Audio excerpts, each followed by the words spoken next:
Hi, this is Kelsey for WrestlingINC.com, and with SummerSlam 2018 just around the corner, let's take a look back at 5 years ago at SummerSlam 2013. Now this pay-per-view is on many top SummerSlam lists, and for good reason.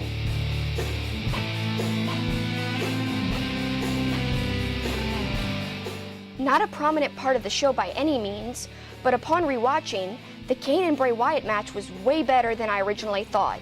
The Ring of Fire match seemed silly on paper, but looked undeniably cool when fully realized. As flames whipped up the sides of the ring, it made for some visually appealing camera shots. Wyatt won, aided by the interference from Harper and Rowan. This was a time when the Wyatt character still had so much potential to be a main event star, instead of a long string of losses that he would later acquire. The co-main events are really what made SummerSlam 2013 a special pay-per-view.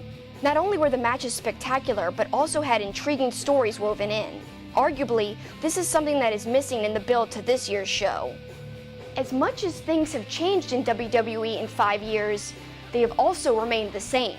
Will Paul Heyman again play a prominent part in the outcome of the SummerSlam match between Brock and Roman, just as he was a big factor in the CM Punk vs. Lesnar match 5 years ago?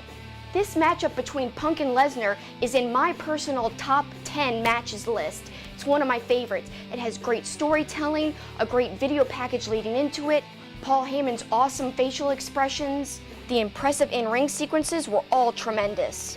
This is the Lesnar that I know and love, and this is the Brock Lesnar that I miss. He mocked Punk throughout the match, and Punk did a great job playing up the Heyman betrayal angle. Another great match in the 2013 show was the Daniel Bryan vs. John Cena WWE Championship match with Triple H as the guest referee. Again, this was a meetup with build and story. The match itself was very solid, hard-hitting, and had a lot of emotion.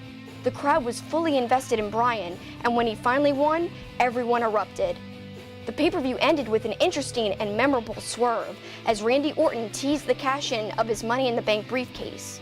Triple H betrayed and pedigreed Bryan, culminating with Orton actually cashing in and winning the championship. To me, the biggest positive of that pay-per-view was well-told, interesting storylines that involved well-rounded, fleshed-out wrestling characters that people could get invested in. The high quality and longer matches, another rarity in today's WWE, were the cherries on top.